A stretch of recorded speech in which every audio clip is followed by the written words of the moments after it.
Onze Geschicht. Dit is de Geschicht van Old-Kolonie Mennoniten, die in de 1920 jaar naar Mexico trokken, en van deze afschnitt verhandelt George Rampel de schrijver van deze Geschicht, van wo van Mexico en andere Latijns-Amerikanische landen vele Mennoniten zijn teruggekomen naar Canada en hier in Zuid-Ontario angesiedelt en wo sich die Kjoakjen-Sachen hier entwickelt haben.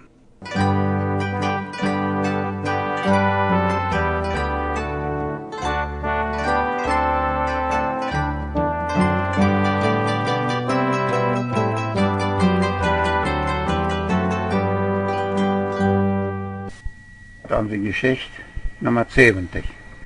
Ditmal vertellen wir noch weiter mehr von dem Entstehen von den vielen verschiedenen Kjoakjen oder Gemeinden, manche von Lateinamerika teruggekommene Mennoniten in Süd-Ontario. Letztes Mal hat wir noch gerade gesagt, dass an der Ontario-Old-Kolonie Gemeinde ein Streit entstanden wäre und dass es damit 1984 was da gekommen wäre, dass die zwei Seiten sich nicht mehr verdrehen können, dass die Polizei an befohlen hat, sich Vermittler zu suchen und versuchen Frieden zu machen. Drei Predigers, David Friesen und Bernd Wieb von der IM am See und Mennoniten von der IM am See und ich übernehmen die Vermittlungsarbeit zwischen den zwei Seiten und der Gemeinde. Die Feiervermittler wären nicht jedermal alle Feier dabei, wenn sie mit old-kolonische Leidern kommen, über diese Sache zu reden, aber jedermal wären da wenigstens zwei von an. Ich habe noch die Protokolle von all den damaligen Meetings und ich kann viel allerhand Anschaulichkeiten davon vertellen. Wenn wir dort arbeiten in der old-kolonische Gemeinde nicht mehr schaffen lassen wollen. Aber dort will ich nicht tun und dort ist auch nicht neidig. Das wird nicht unbedingt zum besseren Verstehen von diesem Teil von unserer Geschichte helfen.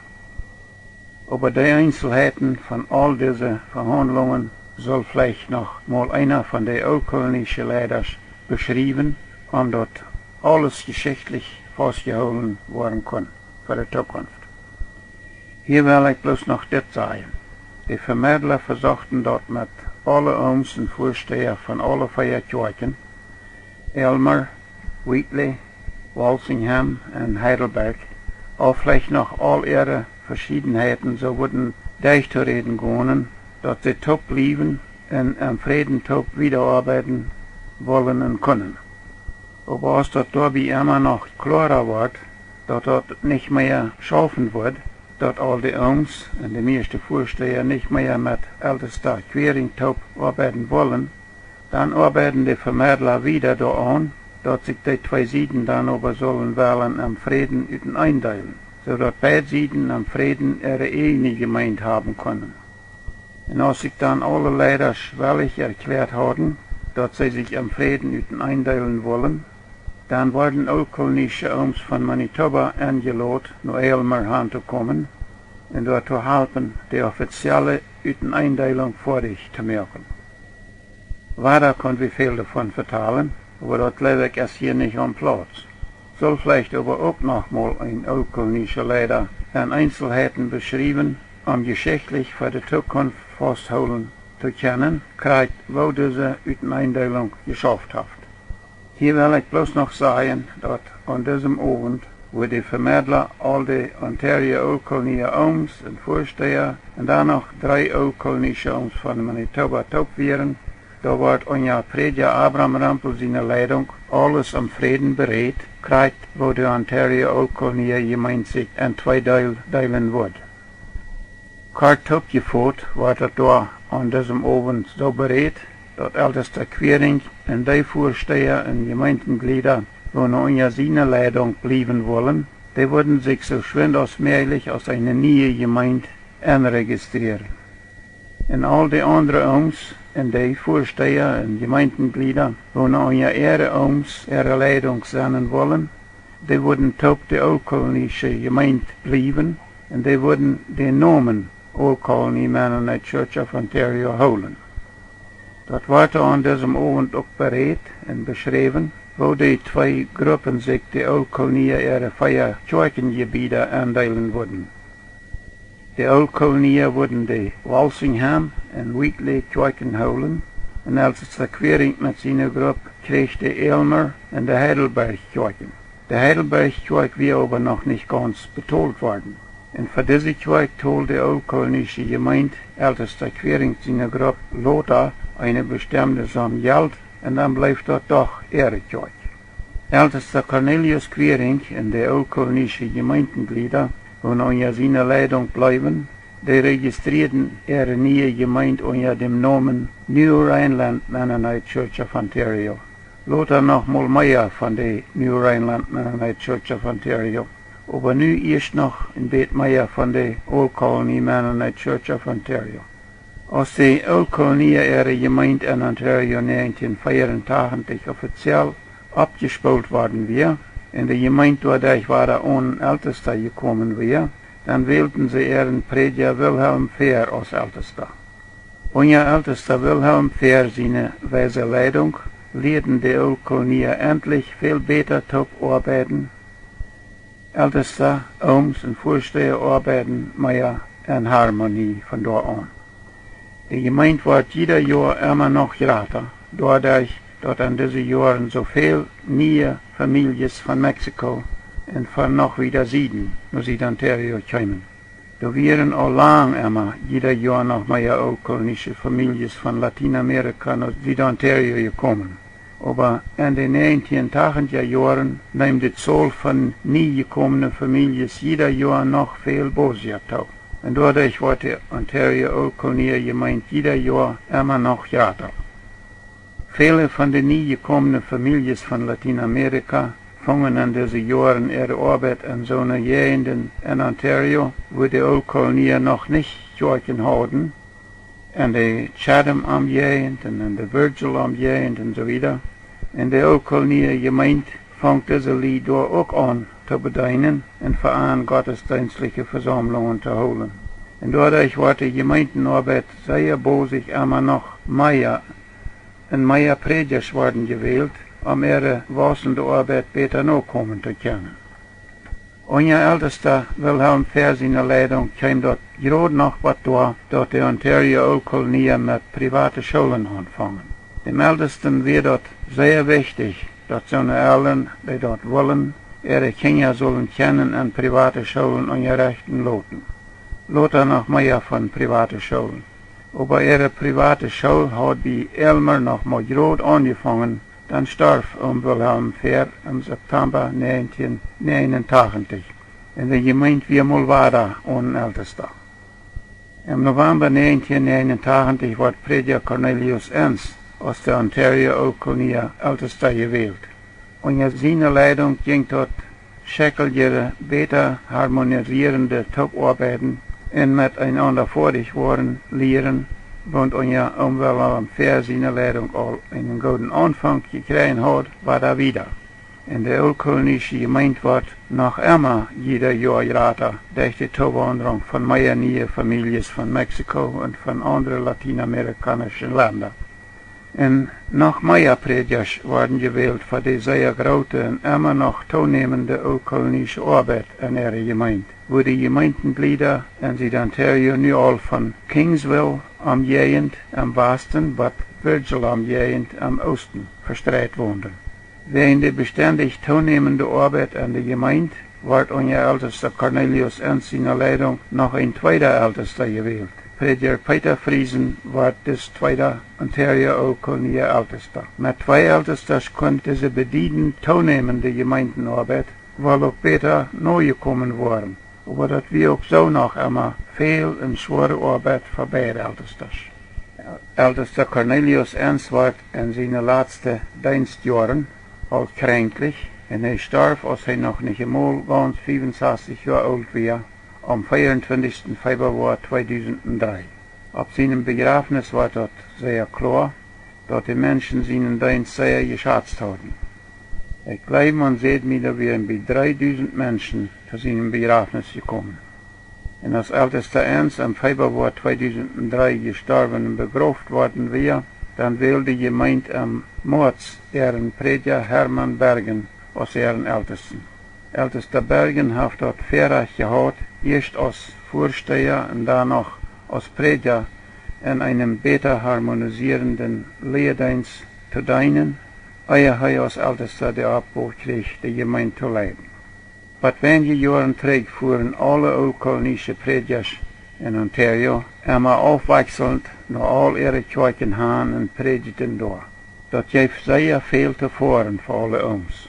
Aber nu heeft de oldkolonie leerdienst de betreuung van ihre Kjoakjen zo aangedeeld, dat älteste Peter Friesen in de Leamington omgehend ooms de Kjoakjen bij Wheatley, Kingsville, Dresden en Blenheim bedienen, en älteste Herman Bergen in de Aylmer en Walsingham omgehend ooms, de Kjoakjen bij Aylmer, Walsingham, Drayton, Tilsonburg, Virgil en Glenmire. Dat geeft bedienend wenige tevoren voor alle ons. Onder de gemeenteleitung van älteste Wilhelm Fehr van 1984 tot 1989 en onder de ältesten Cornelius Ernstine Leitung van 1989 tot 2003 wordt de oldkolonie ihre gemeentenarbeit een meer ordentlich geregelte Arbeit, wordt in beter harmonisierende Toparbeiten. Dat Gemeindenleben wordt Leben, ja, de biblische Heilsplan, den Gott durch Jesus Christus durchgeführt hat, fängt an viele uns ihre Predigten an viel klarer durchzukommen. Sogar die biblische Heilsgewissheit, die der Mensch haben kann, wenn sich aufrichtig zu Jesus Christus bekehrt hat, fängt an klarer durchzukommen oder durchzudachen. Ich will hier nicht viel davon vertellen, aber ich glaube doch, ich will eins sagen, zu erklären, was ich hiermit meine. Ich glaube, dass wir 1991 auf einem Begräbnis, wo der Älteste die Leichenpredigt hält für einen jungen Mann, von wem die Menschen wussten, dass er ein fröhliches Leben geführt hat. Und des Mann wird dann einen Tag einen häuslichen Tod gestorben. Und an seiner Begrafnisbotschaft sieht der Älteste mehr als einmal ungefähr so. Viele von uns weiten dort, dass das Verstorbene ein leichtfertiges, ein fröhliches Leben gelebt hat. Aber wir dürfen ihm nicht rechten und wir wollen ihm nicht rechten, denn dort ist Gott seine Sache. Aber wir kennen und wir wollen uns eins sagen. Wir können sagen, dass wenn der Verstorbene sich noch am letzten Moment zu Jesus Christus bekehrt hat, so als damals zum Beispiel der eine Schächer am Kreuz, dann ist er am Herrn selig gestorben. Dann Jesus sagt zu diesem Schächer, von dir wirst du mit mir im Paradies sein. Aber wenn das Verstorbene sich nicht auch noch zu Jesus Christus bekehrt hat, dann sei nicht wie, aber dort wird Gottes, dass er nicht am Herrn und nicht selig gestorben ist. Ich habe auch andere oldkolonische Predigten gehört, wo Gottes biblischer Heilsplan in Jesus Christus seine Heilsbotschaft klar durchkämen.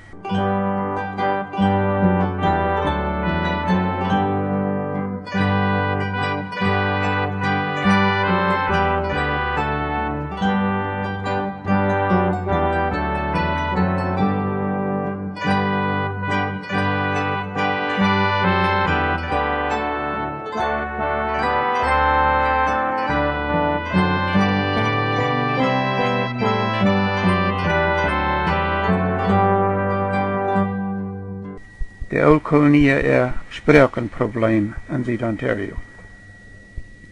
De oldkolonie Sprachenprobleem ist ein Problem, das andere Gemeinden auch gehabt haben oder noch haben.